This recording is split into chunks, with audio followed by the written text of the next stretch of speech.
Patrick is one of the world's most loved patron saints, yet so much of his life is still a mystery. Who was St. Patrick? Where did he come from? Why did he have such a mission and a heart for Ireland? And where are the places we can still connect with him today? I'm going on a journey to explore the answers to these questions and walk in St. Patrick's footsteps around the beautiful counties of Armagh and Down, where so much of his ministry in Ireland took place. This is a spiritual journey, so let's push back the veil of centuries and discover the real St. Patrick.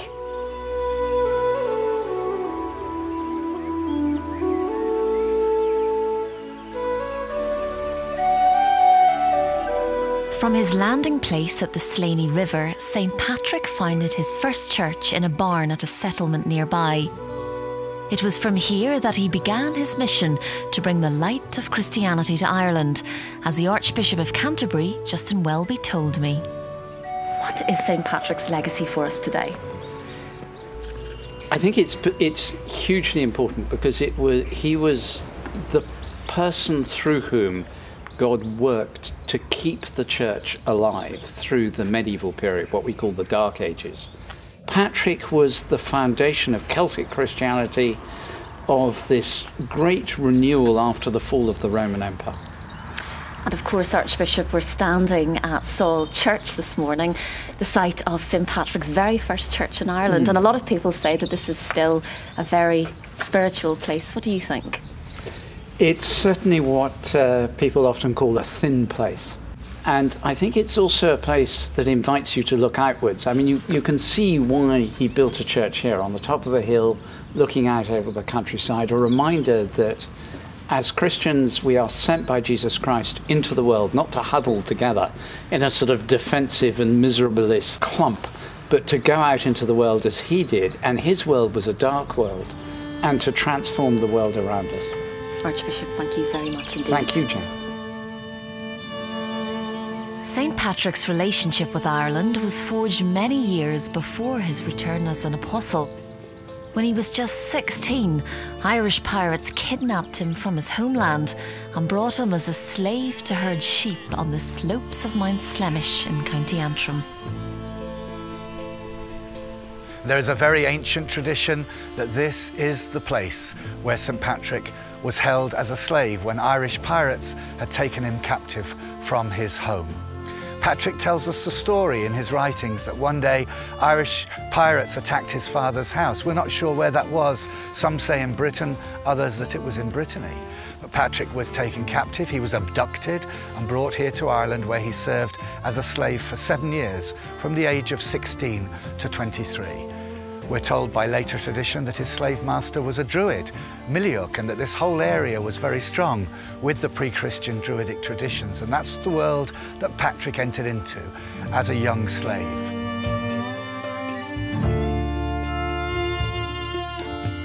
It's when he'd lost everything that he tells us that he found God. And he started to pray. He prayed during the day and he prayed during the night. And one night, a voice in his dreams, perhaps in his prayers, said to him, "Patrick, it is time for you to return to your homeland." Patrick took this as a cue to leave, and he said he left almost immediately from captivity. He walked 200 miles to the coast where there was a ship waiting for him, and that ship presumably took him home. After 7 years of slavery, when he'd finally managed to get back home, reunited with members of his extended family, another voice spoke to him, and Patrick describes how he heard the voice of the Irish calling to him through that dream to return to Ireland, this time not as a slave to men, but as a slave to God. And many years later, he did return to become Ireland's famous apostle. From a life of slavery on Slemish, Patrick would eventually set up his base here at Saul. Today's beautiful church is a sacred pilgrimage destination for those who want to connect with the sense of faith, courage and deep spirituality that formed Patrick's life. But it's not just the inside of this church that's fascinating. The grounds open another window of medieval history. Dean Henry Hull was my guide. I'm thinking specifically about this wall. Dean, can you tell me a little bit more about that? Yes, this wall is part, in fact it's all that remains of the medieval abbey that was here. There have been a couple of different abbeys, but there was a 13th century abbey which was destroyed by Edward the Bruce, and this wall is all that remains of it. And I have to ask, what is this rather interesting little building down in the middle of the graveyard? This is a fascinating building. There have been many different theories as to what it is. Some have thought it might have been a monk's cell in the grounds of the abbey.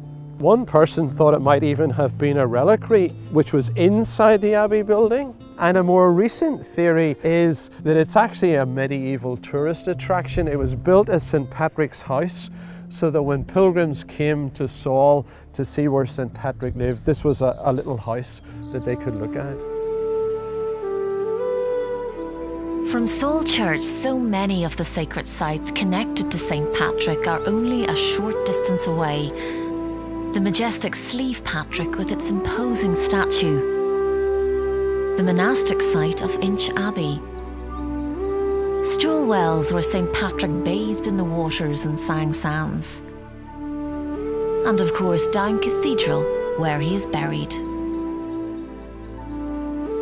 But this is only the beginning of the story. From Down we now travel to Armagh along a section of the spectacular St. Patrick's Trail.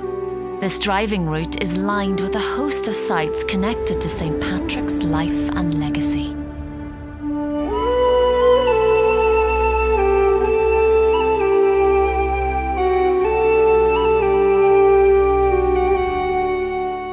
Armagh has been the ecclesiastical capital of Ireland since the 5th century when St. Patrick founded his church here. But from the dawn of its known history, it has been a place where people have searched for something greater than themselves. Today in the city, there are 2 cathedrals named after St. Patrick, one Church of Ireland, one Roman Catholic.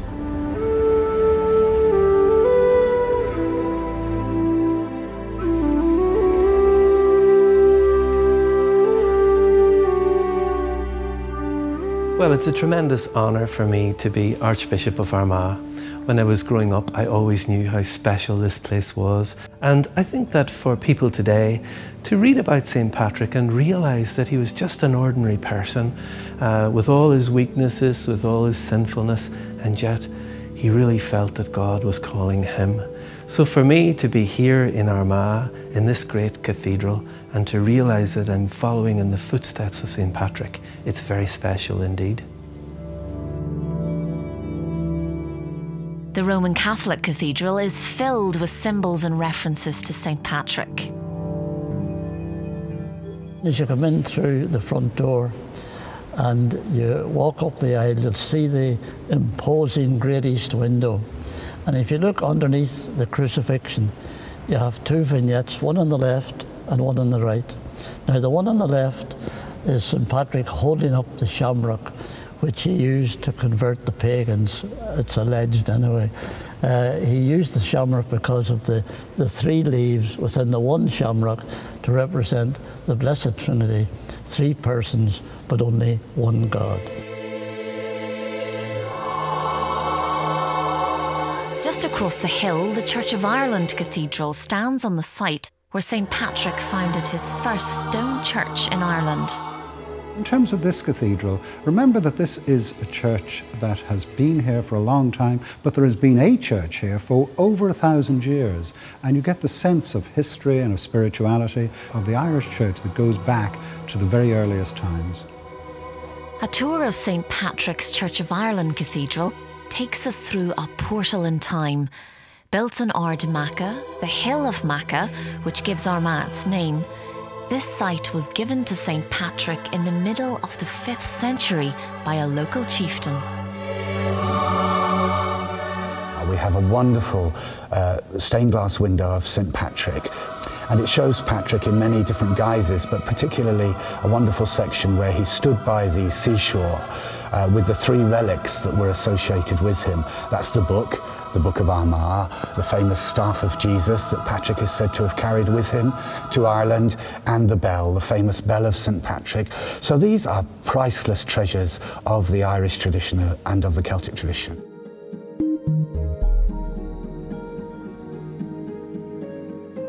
Armagh Public Library is next door to the Church of Ireland Cathedral, and it's the oldest library in Northern Ireland, founded in 1771 by Archbishop Richard Robinson. It's packed with rare and valuable books, as well as ancient Irish artefacts, gems and coins. It also contains a copy of the Book of Armagh.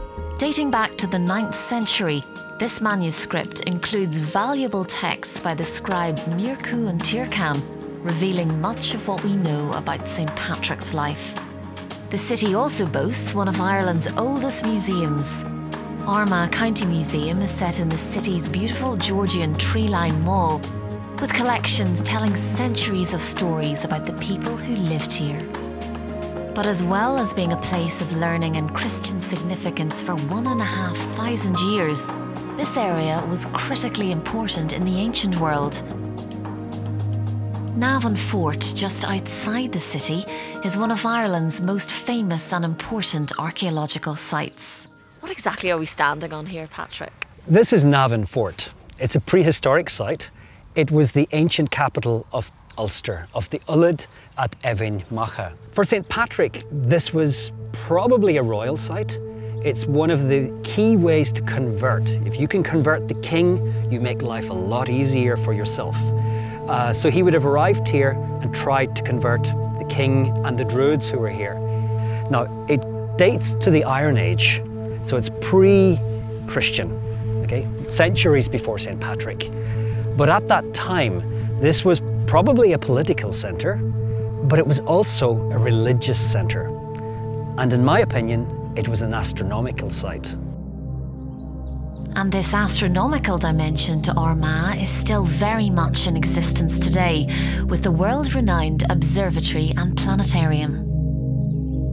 This is a very unusual place. It's an observatory that was founded by an archbishop, namely Archbishop Robinson, towards the end of his life in 1789.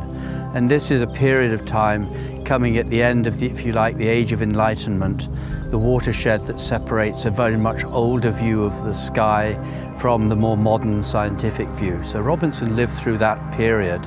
And as an archbishop, he would have been interested not just in religion, but also in aspects that astronomers take for granted, like questions of existence, questions of how are we here, why are we here, what's the Earth's place in space, and so on. And coming out of that birth, if you like, of the observatory has flourished a vibrant and expanded and growing research institute where we've been at the frontiers ever since the foundation, right up to the present day. Armagh is far more than just the ecclesiastical capital of Ireland. It is a place of learning, culture and history, and a visit here walking in the footsteps of St. Patrick is an unforgettable journey.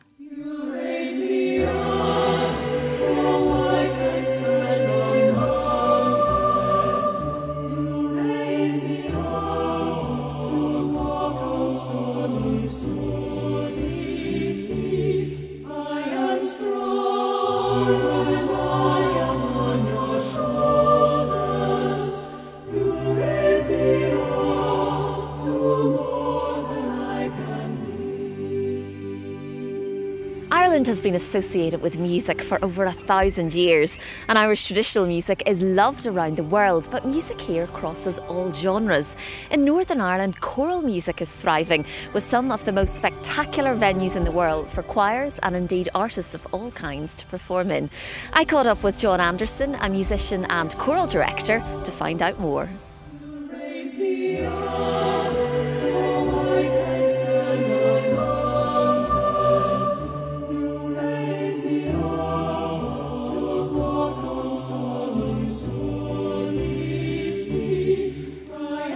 Why is Northern Ireland such a great destination for touring choral groups?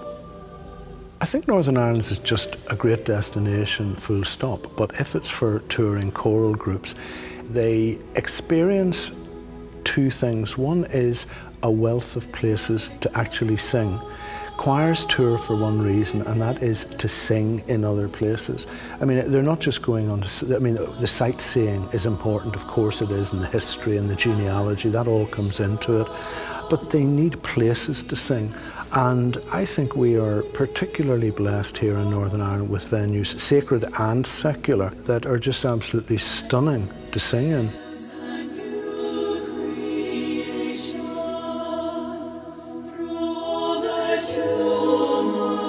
And just thinking about Downpatrick Cathedral, John, why is it so special? One of the unique aspects of Downpatrick Cathedral is that there is nowhere else in the world where, as singers or as a choir or as a religious group or a touring group or whatever, can you actually stand around the burial place of the saint and perform a simple hymn tune. In our case, the last time we sang there, we chose to sing the greatest of all Irish hymns, Be Thou My Vision. It was just a unique experience for all of us.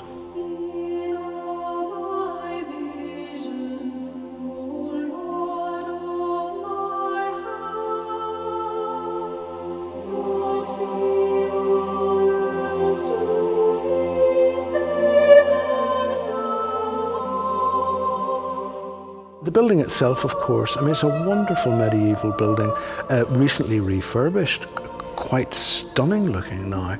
And the acoustic in it is probably as good as you will get in a small European type of cathedral. And the organ in the building is just exceptionally good. And the cathedrals in Armagh, John, why would groups and choirs want to come and perform there? Both of the cathedrals that we're talking about in Armagh, they help the performer give of their best. In the Catholic Cathedral in Armagh, it's a huge space, a very beautiful space. And the thing for performers there is you can actually face directly towards the congregation, or if it's a concert, towards the audience. There is a massive acoustic in it. It's like a big European cathedral. And bear in mind that a lot of the music that many of the choral groups would be singing was written for that sort of beautiful stone building, reverberant acoustic.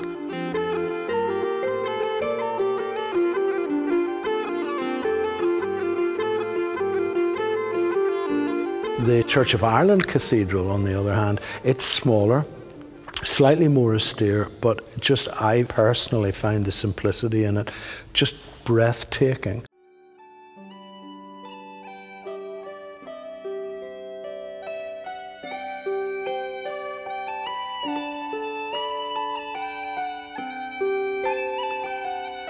The cathedral's reputations as world-class venues have spread far and wide, and when international choir leaders visit to see for themselves, their verdict is the same.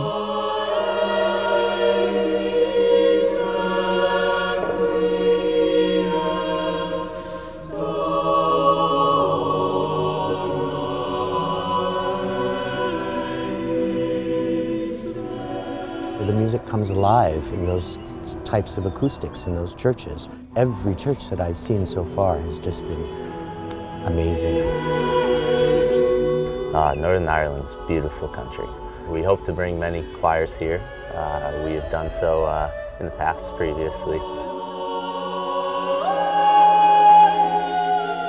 Looking forward to bringing a choir back just so we can have our little moment in that church and sing for ourselves and hear how we sound. The acoustics in every church that I've been in are just phenomenal. As a choir director, I want to take it back with me.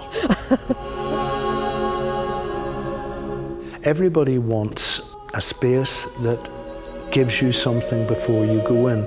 You go into a cathedral like the two cathedrals in Armagh or in Belfast or in Downpatrick or wherever, and half the work is done for you. You've got an ambience before you even open your mouth to sing. These sort of things are what keeps the buildings alive. A building is bricks and mortar and beautiful decorations, but a building doesn't exist without people.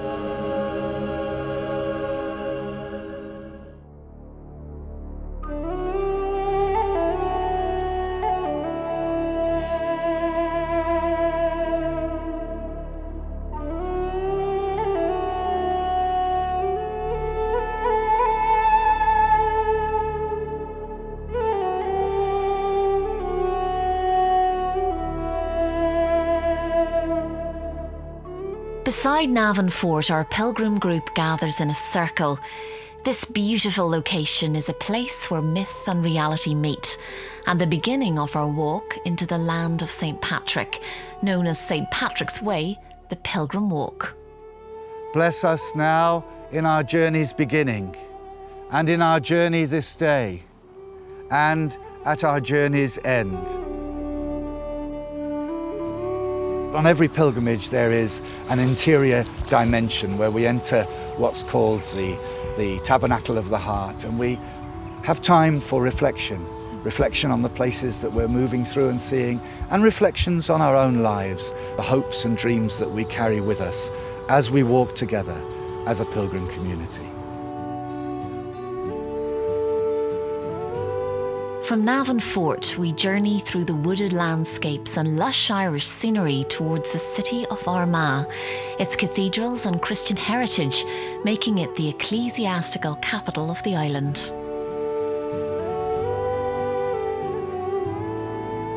Then walking along the Newry-Portadown Canal towpath through the city of Newry, we are on course for the mountains, navigating as we go the coast road beside Carlingford Lough, taking in the spectacular scenery of these Irish borderlands.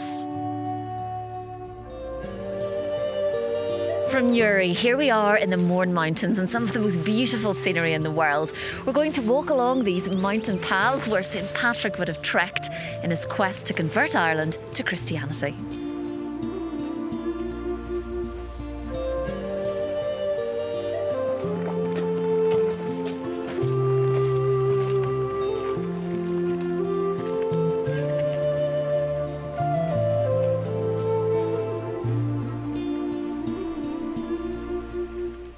And this is our reward for this part of the journey, Marcus. Absolutely beautiful.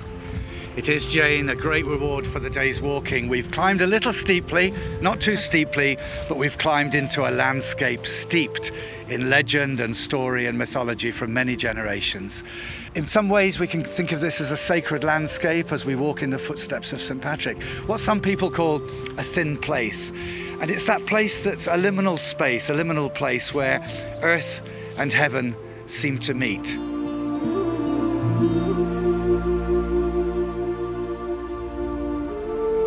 It's an exhilarating experience to stand and just take in the view and prepare for our last journey on this pilgrimage to Lough Patrick, St. Patrick's Mountain, a fitting conclusion to this sacred journey.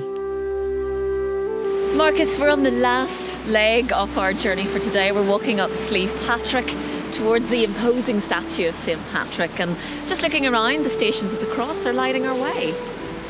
Yes, Jane, we're invited as we move towards the climax of our pilgrimage journey to walk up this holy hill and follow in the footsteps, in a sense, of Jesus in Calvary, and Patrick also in this place. The local Catholic community have erected this wonderful devotional walkway, the Stations of the Cross, following the way of the cross. And as we walk up, we remember and we call to mind everything that St. Patrick has meant to us in his life, in his writings, and in his journey. We follow in his footsteps. This last station of the cross and the towering statue of St. Patrick are the final breathtaking visual images for our pilgrim group.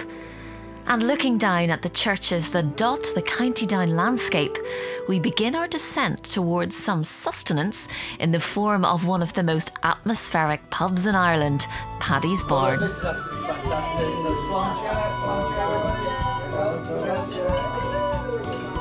A perfect end to an unforgettable pilgrimage through the lands that St. Patrick knew so well.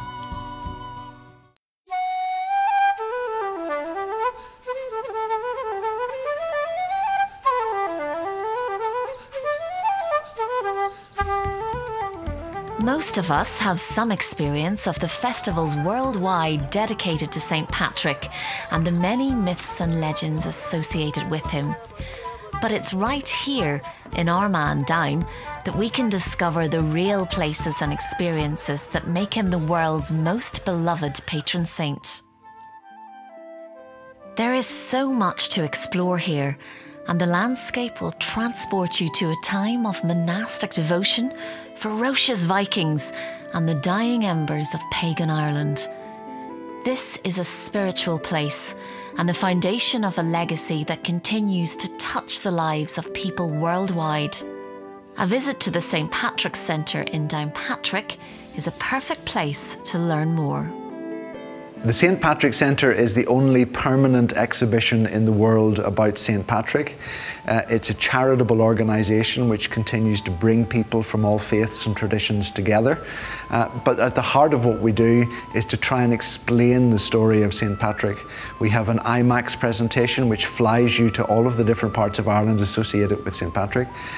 We have got an exhibition which is called Ego Patricius, and that means I Patrick.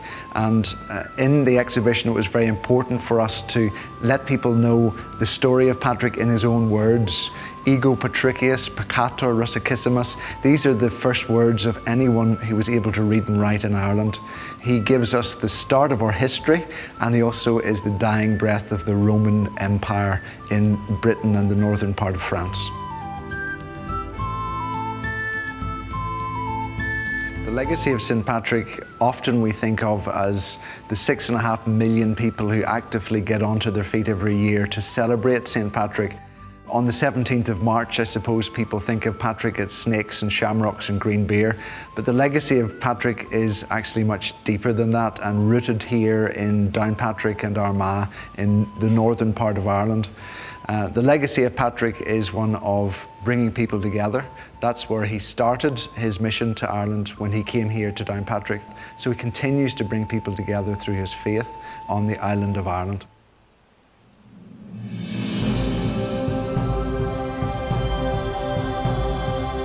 You can really feel St. Patrick's spirit in this area. His influence is everywhere, and a visit here will reveal all the places that helped to make him a legend.